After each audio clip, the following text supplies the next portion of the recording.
ಎಲ್ರಿಗೂ ನಮಸ್ಕಾರ. ರಮಣ ಮಹರ್ಷಿಗಳು ಹೇಳಿರುವಂತಹ ಒಂದು ಸುಂದರವಾದ ಕಥೆ. ಒಂದು ಶ್ರೀಮಂತರ ಮನೆ. ಅವರೊಂದು ನಾಯಿಯನ್ನು ಸಾಕಿಕೊಂಡಿದ್ರು. ಆ ನಾಯಿಯನ್ನು ಮನೆಯ ಮಕ್ಕಳಷ್ಟೇ ಮುದ್ದಾಗಿ ಸಾಕಿದ್ರು. ಆ ನಾಯಿಗೆ ಅನೇಕ ರುಚಿ ರುಚಿಯ ತಿಂಡಿಗಳನ್ನು ಕೂಡ ಮಾಡಿ ಬಡಿಸ್ತಿದ್ರು. ಆದರೆ ಆ ನಾಯಿಗೆ ಸಂತೋಷವಿಲ್ಲ. ಹೊರಗಡೆ ಬೀದಿಯಲ್ಲಿರುವಂತಹ ನಾಯಿಗಳು ಎಲ್ಲೆಡೆ ಓಡಾಡಿಕೊಂಡಿರ್ತಾವಲ್ಲ, ಅದಕ್ಕೆ ಬೀದಿಯ ನಾಯಿಗಳ ಬಗ್ಗೆ ಕುತೂಹಲ. ಒಂದು ಬಾರಿ ಮನೆಯ ಗೇಟಿನಿಂದ ತಪ್ಪಿಸ್ಕೊಂಡು ಹೊರಗಡೆ ಬಂತು. ಬೀದಿಯ ನಾಯಿಗಳು ಓಡಾಡುತ್ತಿದ್ದಲ್ಲೆಲ್ಲ ಓಡಾಡ್ತು. ಒಂದು ತಿಪ್ಪೆಯಲ್ಲಿ ಬಿದ್ದಂತಹ ಆಹಾರವನ್ನು ಬೀದಿ ನಾಯಿಗಳು ಕಚ್ಚಾಡಿಕೊಂಡು ತಿಂತಾ ಇದ್ವು. ಇದಕ್ಕೆ ಒಂದು ಚೂರು ಆಹಾರವೂ ಕೂಡ ಸಿಗಲಿಲ್ಲ. ಅಲ್ಲಿಂದ ಮುಂದೆ ಹೋಯಿತು. ಒಂದು ಎಲುಬಿನ ಚೂರು ಕಾಣಿಸ್ತು. ಒಣಗಿ ಹೋಗಿದ್ದಂತಹ ಎಲುಬು ಅದು.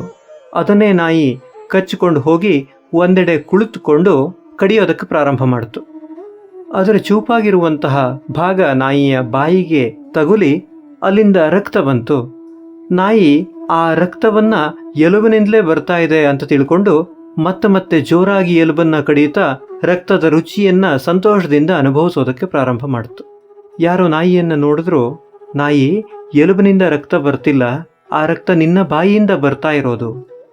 ಹಾಗಾಗಿ ಆ ಎಲುಬನ್ನು ಕಡಿಯೋದನ್ನು ಬಿಡು, ಇಲ್ಲದೇ ಇದ್ದರೆ ನಿನ್ನ ರಕ್ತವೇ ಒಸರಿ ನಿನಗೆ ನೋವಾಗತ್ತೆ. ಇಷ್ಟು ದಿನವೂ ಕಾಣದೇ ಇದ್ದಂತಹ ರಕ್ತದ ರುಚಿಯನ್ನು ನೋಡಿರುವಂತಹ ನಾಯಿ ಎಲುಬನ್ನು ಬಿಡೋದಕ್ಕೆ ಇಷ್ಟಪಡದೇನೆ ಮತ್ತೆ ಆ ಎಲುಬನ್ನೇ ಕಡಿತಾ ಇತ್ತು.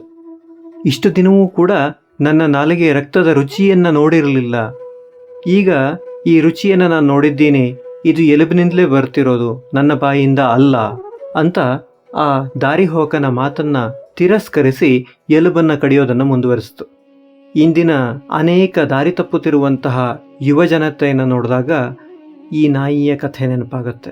ಕೆಟ್ಟ ಚಟಗಳನ್ನು ಕಲಿತು ಆನಂದವನ್ನು ಅನುಭವಿಸ್ತಾ ಅದೇ ನಿಜವಾದ ಆನಂದ ಅಂತ ಅಂದ್ಕೊಳ್ತಿರ್ತಾರೆ. ತಮಗೆ ತಾವೇ ಹಾನಿಯನ್ನು ಮಾಡಿಕೊಳ್ಳೋದನ್ನು ಅರಿತುಕೊಳ್ಳೋದೇ ಇಲ್ಲ. ರಮಣ ಮಹರ್ಷಿಗಳು ಒಂದು ಹೇಳಿರುವಂತಹ ಕಥೆ ಇಂದು ಕೂಡ ಅತ್ಯಂತ ಪ್ರಸ್ತುತವಾಗಿದೆ. ಧನ್ಯವಾದಗಳು.